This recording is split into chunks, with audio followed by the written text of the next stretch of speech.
So after smoking pot all day, drinking beer and popping pills, mop-top moron Justin Bieber went drag racing, landing him in jail this morning.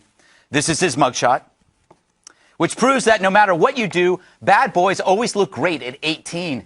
Later in life, not so much. It gets worse. And worse. Oh my gosh. And really worse. My point is, it's probably best to quit being a bad boy while you still have teeth. But Bieber's interesting because in the context of human existence, he's not. A young man with high status engages in high-risk behavior. Next, you're going to tell me politicians sleep with prostitutes and Dana trains butterflies to do her laundry. Biebs is a function of free time and money with a temporary entourage who sees him as a walking ATM. The real culprit, the mindset of the teenage girl, the pubescent poltergeist that suspends critical thinking, replacing it with mindless euphoria driven by hormones and a desire for acceptance. But enough about Obama. True, his poll numbers have a Bieber-esque quality, adored by people who pay more attention to dimples than direction. It's a direction we can predict, for like Bieber, Obama has no friendly speed bumps, no trusted critical eye to stop the decline with helpful advice. They're too scared to hurt the pinups' feelings, which is why there's really nothing to see here, because we've all seen it before. How to do that, shoehorn Obama into the Bieber story. I was going to say, that's kind of it was an interesting connection, to say the least. I'm kind of proud of it. By the way, when are you heading to Atlantic City, Bob? Exactly. I'm actually, believe it or not, I'm playing poker tonight, and I decided I'd go get in the mindset. You know? Well, you're 90% there with those suspenders and tie. Hey, I want to play this SOT. Police, it's the police discussing the arrest. It's Raymond Martinez, I think is the officer, talking about what happened. During the investigation, Mr. Bieber made statements that he had consumed some alcohol and that he had been smoking marijuana and consumed some prescription medication. He's currently here at the station. He's going to be transported to Miami-Dade County Corrections. Once he was here at the station, he was very cooperative. We did not have any issues with him. And, he will be arrested. The charges are going to be DUI. He also has a no valid driver's license out of the state of Georgia, and the resisting arrest without violence charge. So I was having a hard time concentrating. What did you say? I know. Because there's the man behind him, but I think I don't know if he's well, but there was a man behind him. And might be Bieber in 20 years. He looks Who like knows? Cast Away. Yeah. Anyway, Kimberly. Yeah. What's next? First it was eggs. You mean because Miley Cyrus got arrested? Yeah, no, but I mean like. Well, that's who he looks like. It's so scary, the two of them. I really think it's like awkward and unusual the way they resemble one another. I think she copied him though. So total bond was $2,500. Yeah, that's very low. That's for a first-time DUI. What we don't know are all the specifics of it. It was under suspicion of DUI. He'll get a great lawyer, and they'll probably plead it out to a dry where he'll pay a fine and not have as many points on his record. And depending on whether or not he did like a refusal or what the results come back in. But this is the reckless behavior that Bob was talking about the other day when I said, what's your deal with Bieber? And you're like, look, this kid's going on the wrong path. He also he got resisting arrest, nonviolent, and he also driving on a Georgia driver's license that's expired. I mean, well, you've done that before. Well, sure I have, but I'm not him, and I don't have his kind of money. But I mean, don't you think this may actually land him some time, a little bit of time? Do you want me to pretend? Yes. Maybe, Bob. That's really okay. Good. Good. Eric, trending on Twitter right now is the hashtag Deport Bieber. Oh, back to Canada? Yes. Look, he might deport himself. He is on a crash course with a 6 foot under destiny.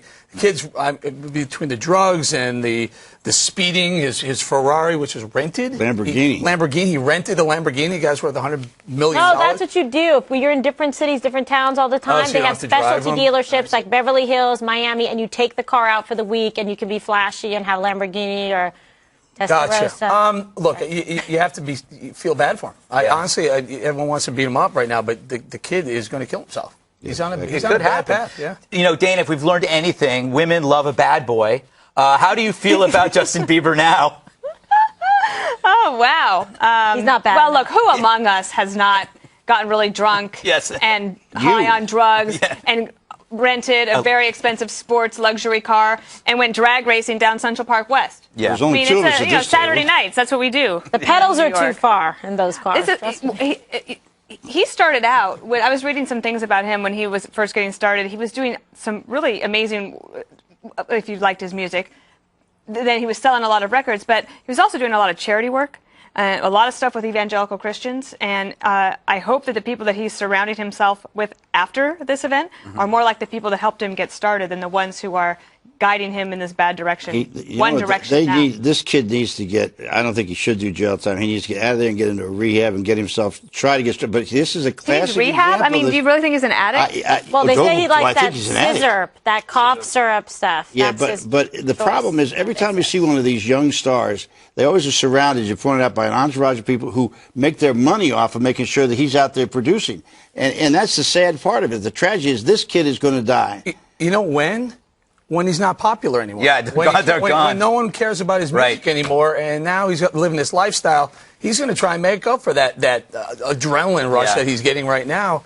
And he, driving the car fast. It was drag racing and suspicion of DUI. What was the guy from 9.5 Weeks, the wrestler? What was his? Mickey Rourke. Yeah. It's another example where they just bury themselves in drugs, they bury themselves in plastic surgery, and they end up being lucky to survive it. Yeah. At least Mickey Rourke came back. I don't know if he has the talent to come back. Right, he's a great actor. Yeah. I mean, he messed up his face, but he became a really good boxer too. Who's the woman we always talk about? Has been in rehab. They get her out. Lindsay Lohan. Yeah. Lindsay Lohan. Lindsay Lohan. I mean, the two of them may want to get together and start their own rehab. But I'm telling you, this kid started out. His mother seemed to be, very strongly in charge. He had Usher, who was sort of guiding his career. Yes, who found him on YouTube. And then all of a sudden, I don't know what's happening. That's why he had the Atlanta, Georgia license. You know what's going to end up? He's going to end up as a judge on one of these talent shows. There you go. Because then they know that they would get ratings because people would tune in to see the train wreck every week. They did that with Britney.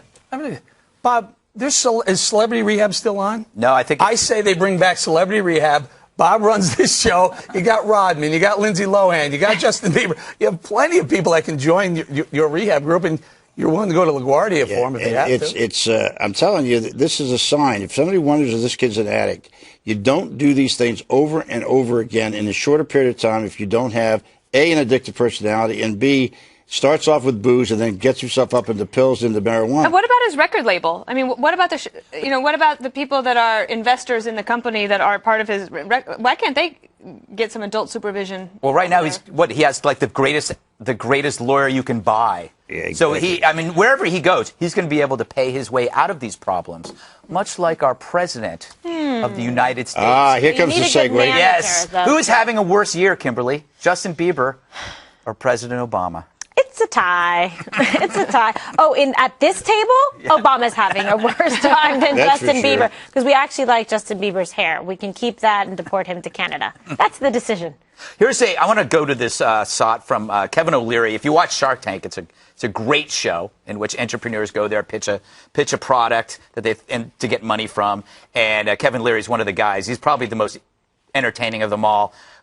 Decides to give him money or not. This is him discussing the income inequality, I think, on some Canadian show.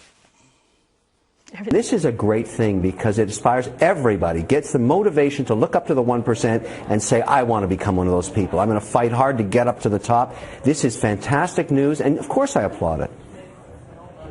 What can be wrong with this? Really? Yes, really. So somebody living on I celebrate capitalism. $1 a day in Africa is getting up in the morning and saying, I'm going to be Bill Gates. That's the motivation everybody needs. She neglects to realize that it's the people like Bill Gates who help with charity in Africa. You need to have rich people to help. But the point of this was that they were talking about the 85 richest people in the world. Right. Have more money than the half the population of the world, which is a rather shocking statistic. Now, I'm not suggesting they ought to give their money up and try to bring these people up, but the idea of saying we're going to wake up, she's exactly right. You're going to wake up in the morning, some kid in Africa, and say, oh, yeah, I'm going to be just like Bill Gates. No, I will take Bill Gates' charity. But nobody wakes up like that. They're usually looking at being as successful as somebody they know. But people who wake up like that, actually, they're thinking, I'm hoping that I figure out a way to feed myself. Yes, exactly. At least twice today so that I have enough sustenance, or maybe they have to take care of their family. You're right. It's like subsistence. The thing about the guy's comment is he's not even, you can see that he's not being, well, maybe he's being sincere, but he sounds like he's not. He sounds like he's being flippant. Well, he's a cocky individual, that O'Leary. What do you agree or disagree with him? Okay, here's the deal. Here are the numbers. In 2008, the average income of the top 5% in America was $180,000. In 2012, that average income went up to $191,000. So average top incomes have gone up. In 2008, the average income of the lowest 5% was $20,700. And in 2012, it was $20,600. So under President Obama, at least the first 4 years where we have, from the census, by the way, we have income inequality widening. So he hasn't, whatever he's done, spent $4 or $5 trillion in wealth redistribution. It ain't working. Well, it's not helping income inequality. But let's keep in mind there's some rough economic years in that first term of his. And which secondly, was Bush's fault, of course. Yeah, well, of course it was his fault. That's why would we say anything else? But, just getting back to this thing, and I'm glad to see people like Gates and some of these billionaires who really are using their money for the right things. I mean, you don't want to say on this one? You don't want to react. I mean, the lower 5% actually losing ground. It's $100, yeah, but I'm not. But $100 is a lot. Well, but the fact is that you and I both know why rich people are getting richer, because the interest rates are down to zero. Correct? No question. There's absolutely no question. But my point is, with what do we spend $800 billion a year in welfare payments in the welfare programs or more? And it's not bringing the lower class up. Spending more money on the poor isn't helping them out of their low end of the. And what helps them, Dana? What is the variable that helps people? The number one thing, and just today, the National Review reported on a study from the National Science Foundation that once again it shows that the most important thing is a family and a strong upbringing. I understand the two-parent household thing. I also understand why there's a lot of single parents, because you might not be able to find a life partner to be able to raise your children with. But there's just no denying the facts that if you have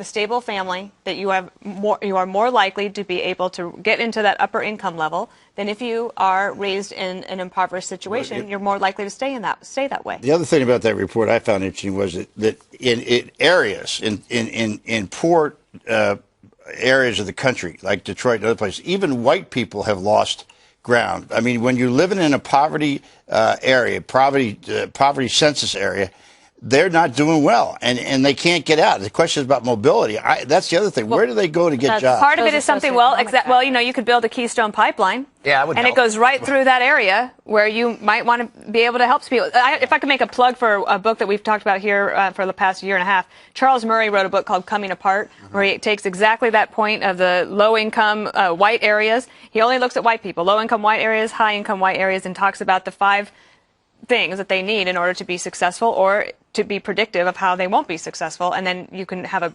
actually a decent policy debate out of that. All right. Got to go. Got to go.